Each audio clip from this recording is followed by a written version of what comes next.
Aujourd'hui, on s'intéresse aux acides et aux bases, toujours, et on va aller un petit peu plus loin dans les connaissances sur les acides et les bases.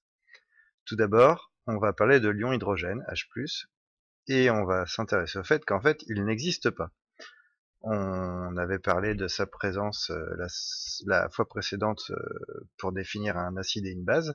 En fait, l'ion hydrogène H+, c'est juste un moyen de simplifier les choses. En réalité, en solution aqueuse, l'ion hydrogène, il réagit immédiatement avec une molécule d'eau. Il se fixe sur une molécule d'eau. Ceci, on peut l'écrire sous la forme d'une équation où on a l'eau H2O qui réagit avec l'ion hydrogène H+, pour former un ion oxonium H3O+.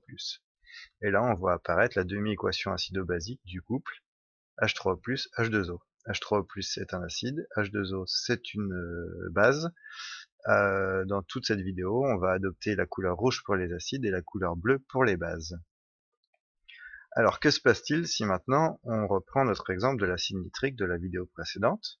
L'acide nitrique étant un acide, on peut écrire la demi-équation acido-basique, où l'acide nitrique HNO3, donc il cède à un ion hydrogène H+, donc il va se transformer en sa base conjuguée NO3- l'ion nitrate, et un ion hydrogène.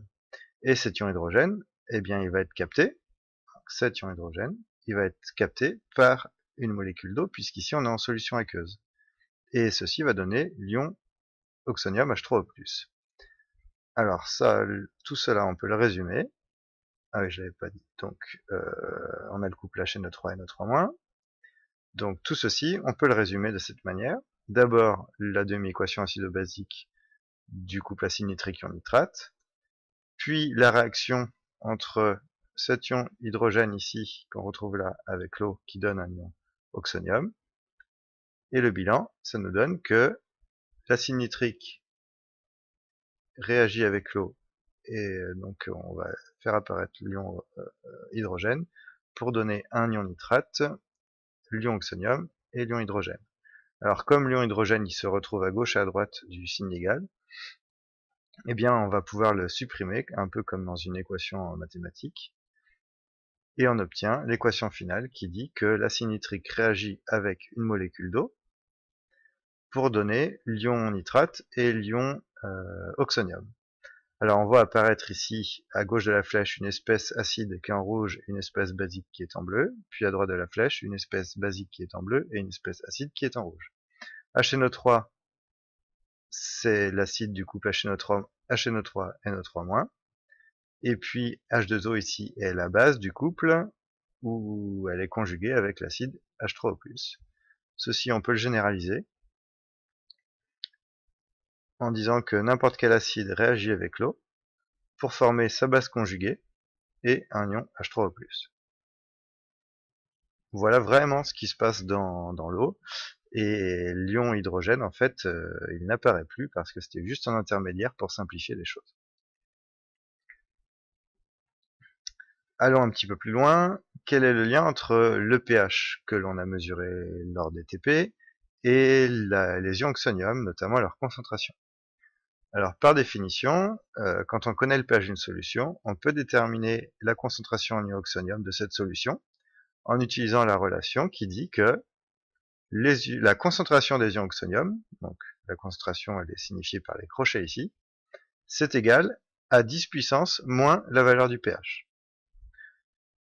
Et le résultat il est en mol par litre, puisqu'ici on est en concentration molaire. Alors on va prendre quelques exemples. Si le pH est égal à 2, donc on a un pH qui est relativement acide. Le pH vaut 2, donc la concentration des ions oxonium, ça va donner 10 puissance moins la valeur du pH, donc ici 10 puissance moins 2 mol par litre, et en écriture décimale, donc ça donne 0,01 mol par litre. On va passer à un pH neutre, 7. Dans ce cas-là, la concentration des ions oxonium, c'est 10 puissance moins pH, donc 10 puissance moins 7 mol par litre. Et si on veut l'écrire en décimale, ça nous donne 0,601 mol par litre. Le 1 occupe le 7e rang après la virgule. On poursuit et on va à nouveau parler du cas particulier de l'eau. On a déjà vu auparavant que l'eau était un ampholyte, c'est-à-dire qu'elle était l'acide d'un couple et la base d'un autre couple. Alors, on va prendre les deux demi-équations acido-basiques. Première demi-équation, où l'eau est considérée comme l'acide, elle est en rouge, elle cède un ion hydrogène, et donc la base conjuguée, c'est l'ion hydroxyde HO-. Deuxième demi-équation, qu'on va écrire dans le sens base donne acide. L'eau est considérée comme la base, elle apparaît en bleu. Quand la base O capte l'ion hydrogène, elle se transforme en son acide conjugué qui ici est l'ion oxonium H3+. Ça ressemble beaucoup à ce qu'on a vu tout à l'heure avec l'acide nitrique.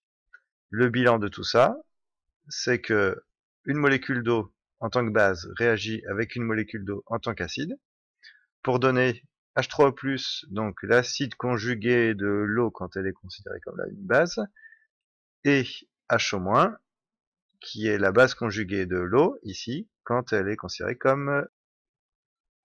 On remarque que les ions hydrogène qui se trouvaient à gauche et à droite du signe égal ont été éliminés comme précédemment. Cette réaction s'appelle la réaction d'autoprotolyse de l'eau. Ça signifie que l'eau, elle fabrique elle-même des ions, H3+, et HO-. À cette réaction est associée une constante qui est appelée produit ionique de l'eau, que l'on note Ke, et cette constante, elle est égale au produit de la concentration des ions oxonium, H3O+, à la concentration des ions hydroxyde, HO-, et le Ke, le produit ionique de l'eau, il vaut 10 puissance moins 14. C'est-à-dire que, quelle que soit la solution aqueuse que vous considérez, si vous prenez la concentration des ions hydroxyde, que vous la multipliez par la concentration des ions oxonium, vous allez trouver 10 puissance moins 14. Ceci est très pratique. Par exemple, si on est à pH 7, donc on a un pH neutre. On a vu tout à l'heure que la concentration des ions oxonium, c'était 10 puissance moins le pH. Ici, ça nous donne 10 puissance moins 7 mol par litre. D'après la relation précédente, on peut déduire que la concentration des ions hydroxyde, elle est égale au Ke divisé par la concentration des ions oxonium. On reparlera de ça en classe. Le Ke vaut 10 puissance moins 14, que l'on divise par la concentration des ions oxonium 10 puissance moins 7 mol par litre, et on obtient 10 puissance moins 7 mol par litre. Autrement dit, quand une solution est neutre, les concentrations en ion oxonium et en ion hydroxyde sont égales. On obtient concentration en ion oxonium égale concentration en ion hydroxyde égale 10 puissance moins 7 mol par litre. Alors on verra en classe, et c'est détaillé davantage dans le document court, que quand on est à un pH acide, eh bien c'est l'ion oxonium qui est plus concentré que l'ion hydroxyde, et inversement, quand on a un pH basique, c'est l'ion hydroxyde qui est plus concentré que l'ion oxonium.